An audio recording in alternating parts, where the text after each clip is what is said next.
இப்போ நாம் இன்றைக்கி வந்து பார்த்திங்கன்னா ஆர்த்ரைட்டிஸ் கண்டிஷனை பற்றி பார்க்கலாம்.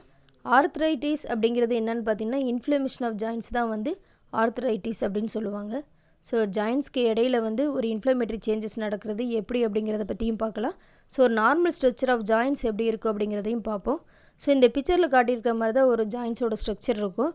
ஸோ இதில் வந்து பார்த்திங்கன்னா இந்த போன்ஸ்க்கு இடையில வந்து ஒரு ப்ளூ கலர் லைனிங் இருக்குது பார்த்தீங்களா, அதாவது ஆர்டிகுலர் கார்டிலேஜ்னு போட்டிருக்கு பார்த்தீங்களா. ஸோ அதுதான் வந்து பார்த்திங்கன்னா இந்த ஜாயின்ஸ்க்கு இடையில இருக்கிற ஒரு ஜவ்வு. ஸோ அதுதான் வந்து நமக்கு என்ன ஆகுது, ரெண்டு எலும்பும் உராய்வு ஏற்படாமல் பார்த்துக்கிற ஒரு ஜவ்வு பகுதி. ஸோ அதை சுற்றி வந்து ஒரு ஃப்ளூயிடு இருக்கும், அதுக்கு பேர் வந்து சைனோவியல் ஃப்ளூயிடு. இதுவும் வந்து ஃப்ரிக்ஷனுக்கு தான் ரொம்ப ஹெல்ப்ஃபுல்லாக இருக்குது.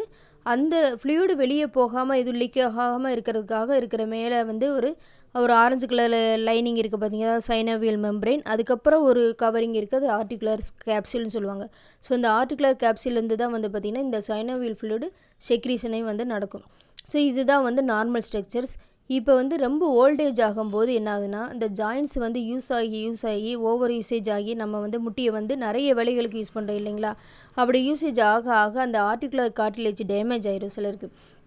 டேமேஜ் ஆகி அந்த இடம் வந்து பார்த்திங்கன்னா புண்ணு மாதிரி ஏற்பட்டு அந்த கார்டிலேஜ் பகுதியில் வந்து மேலே வந்து பார்த்திங்கன்னா ஃபுல்லாக புண்ணாக ஆயிரும். அந்த புண்ணானது வந்து கொஞ்சம் கொஞ்சமாக வந்து நம்ம உடல் இயக்கத்தின் காரணமாக அதுவாக அந்த புண்ணு ஆறும்போது அந்த கார்டிலேஜஸில் போன் கார்டிலேஜஸில் இருக்கிற எலும்புகள் எல்லாம் கொஞ்சமாக வந்து அந்த புண்ணு ஆறும்போது வெளியே வந்து ஒரு சின்ன ஒரு எலும்பு பகுதி மாதிரி, அதுக்கு பேர் ஆஸ்டியோஃபைட் அப்படின்னு சொல்லுவாங்க. ஸோ அது மாதிரி சின்ன சின்னதாக வந்து ஒரு டெபாசிஷன் மாதிரி ஆயிடும்.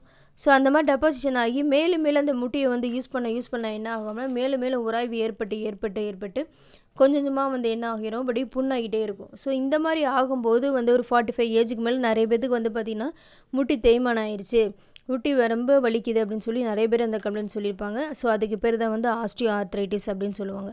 ஸோ இந்த மாதிரி தான் வந்து ஆர்த்ரைட்டிக் கண்டிஷன்ஸ் நடக்குது. ஸோ இந்த மாதிரி நிறைய கண்டிஷன்ஸ் இருக்குது, அதாவது ரொமட்டாய்டு ஆர்த்ரைட்டிஸு, கவுட்டு, இந்த மாதிரி நிறைய டைப்ஸ் ஆஃப் ஆர்த்ரைட்டிஸ் நிறைய இருக்குது. அதை நெக்ஸ்ட் வீடியோவில் நம்ம பார்ப்போம். இந்த வீடியோ பிடிச்சிருந்தால் லைக் பண்ணுங்கள், ஷேர் பண்ணுங்கள், சப்ஸ்கிரைப் பண்ணுங்கள். நன்றி, வணக்கம்.